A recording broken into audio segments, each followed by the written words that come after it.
आपको पता है कि उत्तर प्रदेश के विधानसभा चुनाव होने वाले हैं और 23 फरवरी को फतेहपुर विधानसभा के 6 विधानसभाओं में एक साथ चुनाव पड़ने वाले हैं, जिसको लेकर आज खागा विधानसभा के सपा प्रत्याशी रामतीरथ परमहंस से विधानसभा चुनाव को लेकर हमारे सहयोगी सुशील त्रिपाठी की खास बातचीत हुई। आपको बता दें, रामतीरथ परमहंस उत्तर प्रदेश के पूर्व डीआईजी भी रह चुके हैं। बातचीत के दौरान सब कुछ कहा सपा प्रत्याशी ने। सुनिए अब तक का सबसे बड़ा खागा विधानसभा इंटरव्यू की ग्राउंड रिपोर्ट। जी आप देख रहे हैं कैमरामैन गौरव पांडे के साथ सुशील त्रिपाठी का खास इंटरव्यू। नमस्कार साथियों, भारत दिवस न्यूज चैनल में आपका स्वागत है। मैं सुशील त्रिपाठी सहयोगी गौरव पांडे के साथ खागा विधानसभा के प्रत्याशी जो सपा के प्रत्याशी हैं राम परमतीरथ हंस जी, पूर्व में डीआईजी भी रह चुके हैं। इनके विचार सुनते हैं और क्या कहते हैं, प्रत्याशी भी हैं। क्या पूछना चाहते हैं? जानना ये चाह रहा हूँ कि भाई साहब, आप विधायक बनते हैं, आपकी सरकार आती है, तो जनता क्या उम्मीद करे, उनके वादों पे आप कितने % खड़े उतरेंगे, क्या क्या आपकी सरकार की मंशा है? देखो, हमारा बहुत मूल जो है मुद्दों को लेकर के जो हम लड़ रहे हैं, समाजवादी पार्टी, और क्यों बीजेपी को हम जो है सत्ता से बाहर रखना चाहते हैं। हम नहीं रखना चाहते हैं, जनता रखना चाहती है। उसका मतलब ये है कि जिस तरह से वर्तमान विधायिका को जो है गांव में जनता का असहयोग और उनका जो है एक तरह से विरोध दर्ज करके देखने को मिल रहा है, उससे पता लगता है कि यहाँ की यूपी सरकार की गवर्नमेंट के प्रति जो है जनता के प्रति कितनी अरुष्टि या उनके प्रति कितना जो है अत्यंत विरोध है। उसके कारण भी है। कारण ये है कि सरकार ने जनता के हित में, जनता के विकास के लिए उनके हितों को ध्यान में नहीं रखा गया है। इसी मुद्दों को लेकर के ही समाजवादी पार्टी अपना चुनाव लड़ रही है। उसमें से अगर मैं कहूं तो अगर स्थानीय मुद्दों को लेकर के बात करता हूं, कम से कम तो लगता है कहीं भी, चाहे राज्य या राष्ट्र स्तर पे भी आप अगर काम कर रहे हैं तो कम से कम स्थानीय मुद्दों को कम ना आका जाए। अगर मैं एग्जाम्पल उदाहरण के रूप में कहूँ तो लगता है कि क्या आवारा पशु की कम समस्या है? क्या उन्होंने किसानों को ऐसे छोड़ रखा है, चाहे जाड़ा हो, गर्मी हो, बरसात में किसानों को खेत में चौकीदार के लिए रखा है? क्या किसान पूरी फसल का उपज ले पा रहा है? क्या जो पशुओं का, आवारा पशुओं की बात है, वो तो प्रदेश की एकता का मुद्दा है। मेन मुद्दा यहाँ पे है कि आपकी सरकार बनती है, आप जनता के बीच किन मुद्दों पे वोट लेते हैं? हम बिल्कुल क्यों नहीं वोट हकदार है।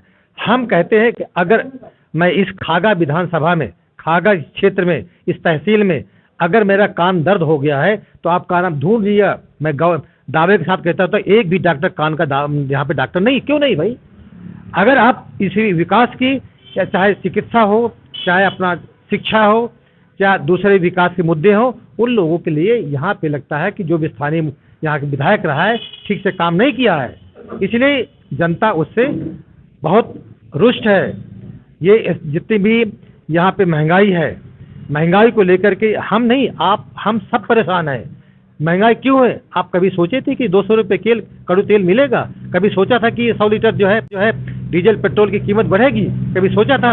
क्या आप सोचा था कि कभी जो है इस तरह से जो है रसोई गैस की कीमत बढ़ेगी? तो इसलिए खाद की कीमत बढ़ेगी, इसलिए हर जगह असंतुष्टि पड़ा है। और इसका फायदा जो है इनको उखाड़ फेंकने में ही अपना जनता अपना भलाई समझेगी। इसलिए पूरा मैं जानता हूँ कि पूरी तरह से जो है इस बार बीजेपी गवर्नमेंट यहाँ से बिल्कुल उखड़ के बाहर हो जाएगी पूरा। इस बार जो सबसे बड़ा मुद्दा है, देखिए कोरोना के बाद सबसे ज्यादा महंगाई हावी हुई है। कहीं ना कहीं हर इंसान परेशान है महंगाई को लेके। तो सपा सरकार महंगाई को लेकर क्या करेगी?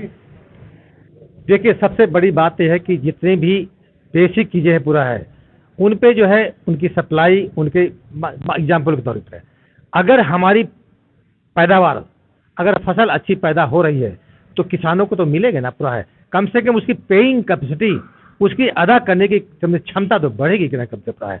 आप जितने में सब्सिडी है, सब्सिडी के माध्यम से जितना पूरा है, पहले हम क्यों, चाहे पिछली पुरानी सरकारें रही हो पूरा है, अगर उसकी जो है रसोई गैस की कीमत क्यों कम थी भाई? 400 रुपये 300 रुपये थी, आज 910 रुपये क्यों है कम रहा है? तो इसलिए इन मुद्दों पे हमको काम करना है। जो हमको, चाहे कोई भी हो, इसका मतलब है कि कहीं न कहीं जो है हमको जो है डिस्ट्रीब्यूशन में, मार्केट की पूर्ति और सप्लाई में कहीं न कहीं हमारे जो है बहुत बड़ा अंतर है और उसको हम संभाल नहीं पा रहे हैं, इसीलिए इसको हमको रोकना होगा और समाजवादी पार्टी सरकार इसी पे काम करेगी। एक बात आपसे और पूछना चाहूंगा, यहाँ का जो एक जमीनी सर्वे हुआ है, लगभग मुस्लिम अगर एकमुठ सपा में जाता है तो सपा के अच्छे खासे चांस है, तो मुस्लिम लगभग कितने % सपा में होगा खागा विधानसभा की अगर बात करें तो आपके साथ कितने? मैं मुस्लिम की बात नहीं करता हूँ, मैं सर्व वर्ग की बात करता हूँ, चाहे वो किसी भी वर्ग किसी जाति का हो और किसी धर्म का हो, सबके सभी रुष्ट हैं, चाहे ब्राह्मण हो, चाहे ठाकुर हो, चाहे गुप्ता वर्ग हो या अन्य वर्ग हो, सभी के सभी में कोई वर्ग में एक तरह से क्रोध है, उनके बीच में जो है बहुत तरह से तमाम सरकार के प्रति जो है रोष है, इसलिए सभी वर्ग जो है इसको सपोर्ट कर रहा है। इसीलिए देख लीजिएगा इस आंधी में शायद मेरे लगता नहीं कि कोई बीजेपी के विधायक कोई बनने की स्थिति में है पूरा है। अच्छा, अधिकतर देखा गया क्षेत्रीय विधायकी जीतने के बाद लोकल में नहीं रहता, आपसे जनता क्या उम्मीद करे कि आप जनता के बीच में रहेंगे? जनता की यही तो मेरे में अंतर है। मैं एक पूर्व पुलिस अधिकारी होने के नाते मैं सब कुछ इतना सब कुछ देख चुका हूँ।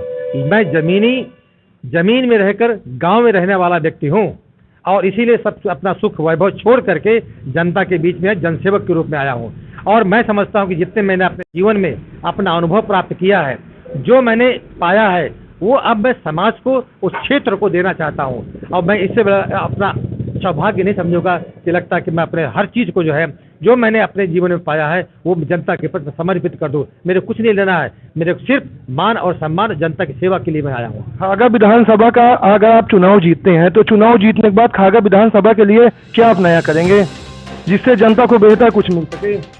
देखो, जनता के मतलब है कि जनता के बीच में आप जन सेवक के रूप में रहिए, आप प्रशासक के रूप में मत आइए पूरा है, ठीक है ना। सबसे बड़ी बात है कि अगर जनता के सेवक के रूप में आप आएंगे तो जनता की भलाई के लिए काम करेंगे पूरा है। जो जनता की तकलीफें हैं, जो जनता का दुख दर्द है, उसके बारे में समझिए और उनको दूर करिए, तभी आप अच्छे जनसेवक कहलाएंगे पूरा है। अब बात नहीं समझे, मैं मुद्दों की बात कर रहा हूँ कि आप किन मुद्दों पर काम करेंगे खागा विधानसभा में? मैं विकास के लिए काम करूंगा, जनता के जो सुख सुविधाएं, चाहे सड़क के लिए हो, चाहे अपना से जैसे मान लीजिए एग्जाम्पल के तौर पे है, धाता में जो है पीपा पुल बना हुआ है, उसका जो है पीपा पुल को ढाने को दे देना पूरा है।